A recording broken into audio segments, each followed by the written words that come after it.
കാർഷിക വാർത്തകൾ. ഇന്ത്യയുടെ സമുദ്രോൽപ്പന്ന കയറ്റുമതി 2025-26 സാമ്പത്തിക വർഷത്തിൽ റെക്കോർഡ് നേട്ടത്തിലെത്തി.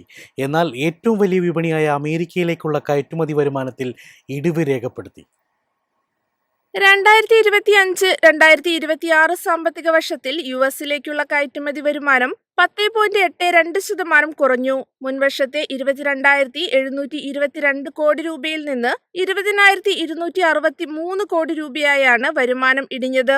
ഇന്ത്യൻ സമുദ്രോൽപ്പന്നങ്ങൾക്ക് മേൽ യുഎസ് ഏർപ്പെടുത്തിയ അധിക തീരുവകളും പകരച്ചുങ്കവുമാണ് പ്രധാന കാരണം. അതേസമയം ഇന്ത്യയുടെ മൊത്തം സമുദ്രോൽപ്പന്ന കയറ്റുമതി റെക്കോർഡ് നേട്ടത്തിലെത്തി.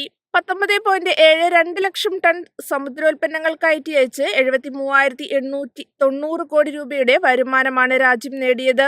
അളവിലും മൂല്യത്തിലും ഇതുവരെ രേഖപ്പെടുത്തിയതിൽ ഏറ്റവും ഉയർന്ന നിരക്കാണിതെന്ന് സമുദ്രോൽപ്പന്ന കയറ്റുമതി വികസന അതോറിറ്റി അറിയിച്ചു.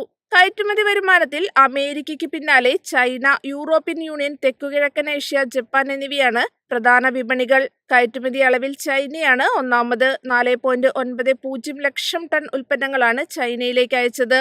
ശീതീകരിച്ച ചെമ്മീനാണ് ഇന്ത്യയുടെ പ്രധാന കയറ്റുമതി ഉൽപ്പന്നം.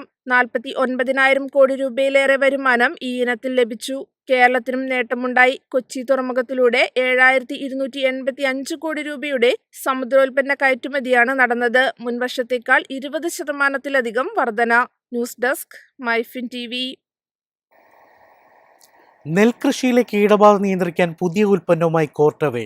മാവിലോൺ എന്ന ഗ്രാനുലാർ കീടനാശിനിയാണ് കമ്പനി ഇന്ത്യൻ വിപണിയിൽ അവതരിപ്പിച്ചത്. ഇന്ത്യയിലെ നെൽകർഷകർക്ക് കീടനിയന്ത്രണത്തിൽ പുതിയ സാങ്കേതിക പരിഹാരവുമായി കോർട്ടേവ. ഹൈദരാബാദിൽ നടന്ന ചടങ്ങിലാണ് മാവിലോൺ എന്ന പുതിയ ഗ്രാനുലാർ കീടനാശിനി കമ്പനി അവതരിപ്പിച്ചത്. ഇന്ത്യൻ കാർഷിക സമ്പദ് വ്യവസ്ഥയിൽ നിർണായക സ്ഥാനമുള്ള നെൽകൃഷിയെ ബ്രൗൺ പ്ലാന്റ് ഹോപ്പർ അഥവാ BPH, സ്റ്റെം ബോറർ തുടങ്ങിയ കീടങ്ങൾ വർഷം തോറും വലിയ തോതിൽ ബാധിക്കാറുണ്ട്. സാധാരണയായി കീടബാധ കണ്ട ശേഷമാണ് കർഷകർ നിയന്ത്രണ നടപടികളിലേക്ക് കടക്കുന്നത്. എന്നാൽ അപ്പോഴേക്കും വിളനാശം ആരംഭിച്ചിട്ടുണ്ടാകുമെന്ന് വിദഗ്ധർ ചൂണ്ടിക്കാട്ടുന്നു. ഞാറുനടിയിൽ കഴിഞ്ഞ 30 മുതൽ 35 ദിവസത്തിനുള്ളിൽ ഒരു തവണ മാത്രം പ്രയോഗിച്ചാൽ മാവിലോൺ പ്രവർത്തനം ആരംഭിക്കും. ബ്രൗൺ പ്ലാന്റ് ഹോപ്പറിനെതിരെ 60 ദിവസം വരെയും സ്റ്റെം ബോററിനെതിരെ 15 ദിവസം വരെയും സംരക്ഷണം നൽകുമെന്ന് കമ്പനി അവകാശപ്പെടുന്നു. ആവർത്തിച്ചുള്ള സ്പ്രേകളുടെ ആവശ്യകത കുറയ്ക്കുന്നതിനൊപ്പം കർഷകരുടെ തൊഴിൽ ചെലവും പ്രവർത്തന സങ്കീർണതയും കുറയ്ക്കാൻ ഈ ഉൽപ്പന്നം സഹായിക്കുമെന്നും കോർട്ടേവ അറിയിച്ചു.